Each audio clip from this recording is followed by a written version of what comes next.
reduction of image quality. Okay, now hold that thought. We're going to talk about ProRes now. ProRes is something called an intermediate codec because it does the mathematics a little bit differently. This is a codec that you use when, say, you're trying to maybe export out a motion graphic out of After Effects to put into your Premiere project. You know that at the end of that Premiere project, you're going to want to export all of that together out again via Premiere. So you don't want to compress things 2 times. So what you want to do is you want to use a ProRes codec out of After Effects. This is a codec that does compress your video file a little bit, but it's very, very minimal. It's so good as far as the minimal compression goes that a lot of the time people will treat ProRes files as almost raw files. Raw files have absolutely no compression at all. So people often take ProRes files and color grade them as if they're using a raw file because you can get so much latitude in the color adjustments when compared to ProRes files as almost raw files. Raw files have absolutely effects. This is a codec that does compress your video file a little bit, but it's very, very minimal. It's so good as far as the minimal compression goes that a lot of the time people will treat ProRes files as almost raw files. Raw files have absolutely no compression at all. So people often take ProRes files and color grade them as if they're using a raw file because you can get so much latitude in the color adjustments when compared to a compressed codec like H.264. So as you may have already guessed, a ProRes file has minimal compression, which means that it has a massive file size. These file sizes are crazy big. So they aren't very good for uploading on the internet. YouTube doesn't even take them because they're too big. I think you can maybe upload ProRes files onto your Vimeo account. So if you are a normal person, you know, exporting out a video that you're going to put on Instagram, YouTube, anywhere on the internet, you're going to probably want to use H.264.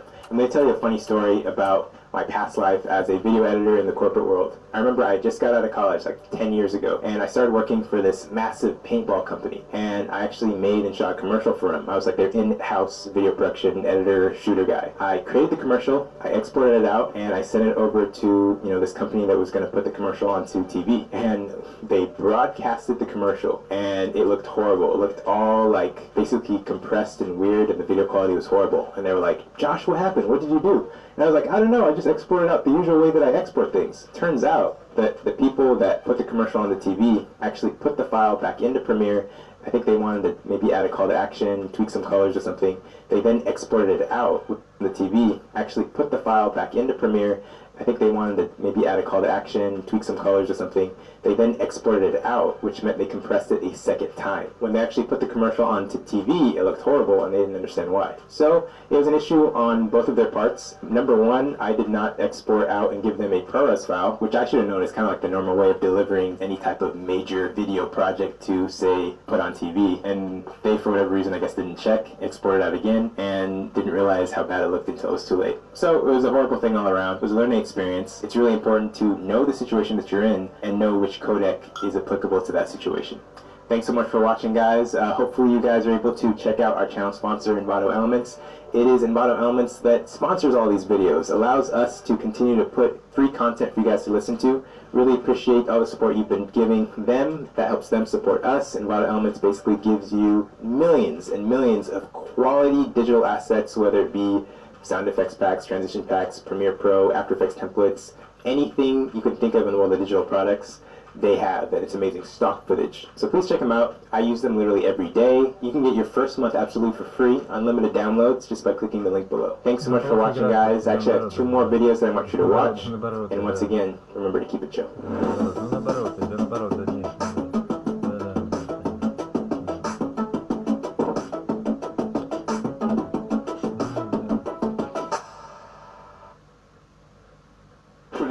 Мегафон плюс. 4 подписки по цене одной. Или старт, Сберзвук, Майбук. Подключи и выиграй автомобиль спецагента. Розыгрыш проводится 6 декабря 2021 до 9 января 2022. Подробности на plus.megafon.ru. 18+. Вестсайд нужно оцепить. Фильм Стивена Спилберга. Ты не порториканец. Это ничего. Ощути настоящую любовь. Убежим вместе. Вестсайдская история. В кино с 9 декабря. Для зрителей старше 12 лет. Да, это Света говорит. Эй. Ну да, ну вот это есть он самый, да.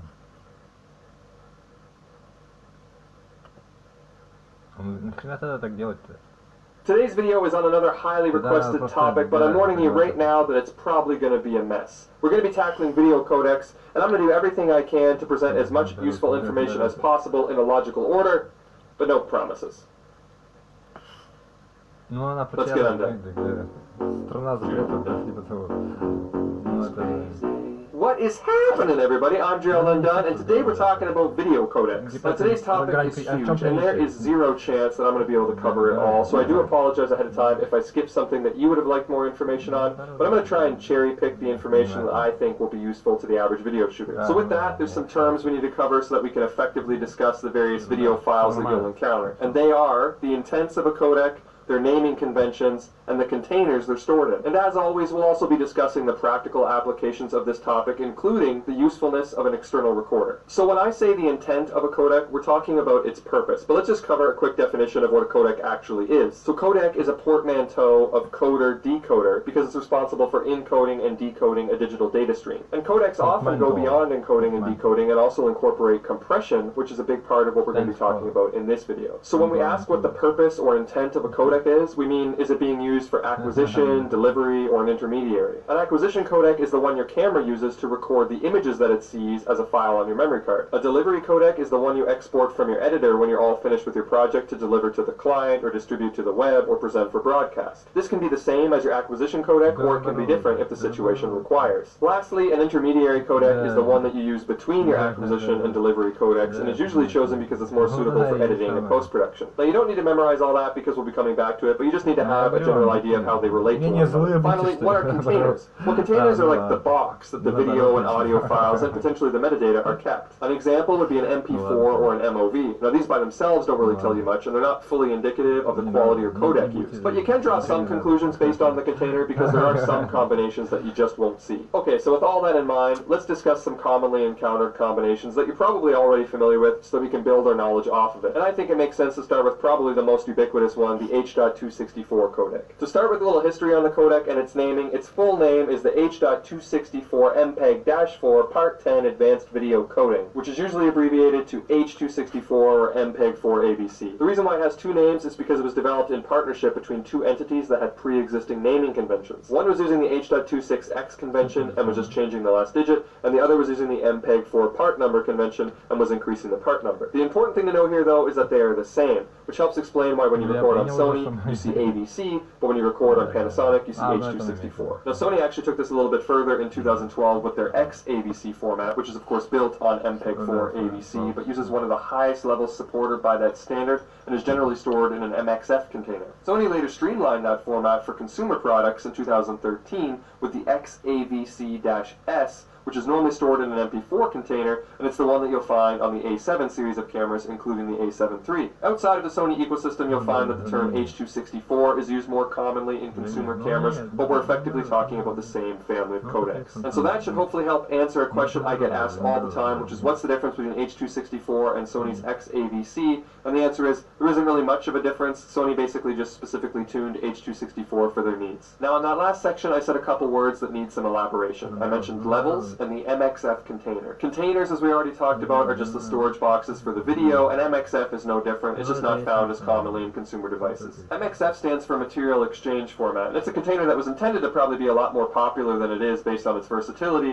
but we'll be talking about it again when we get into DNX. But the most common containers for H.264 are the MOV and the MP4. The other term that I mentioned a moment ago, levels, refers to the specs of a given profile being used by that codec. These levels, which you'll usually find in your editing software as options like 4.1, 5, 5.1, detail the supported resolutions, the bit rate, and the decoding speeds of the codec. So for example, to get 4K 60p, you'll need level 5.2, because level 5.1 only supports up to 4K at 30 frames per second. You can easily look up a chart if you want to see the breakdown of the different levels, but I'll put some links in the description for the tables that we discussed throughout this video. Now, levels are different, but work in conjunction with the profile, which is basically the overall capabilities of the codec, and is set with terms like main, high, and high 10. Profiles detail the broader capabilities of the codec with things like bit depth and chroma subsampling. And by bit depth, we mean the 8-bit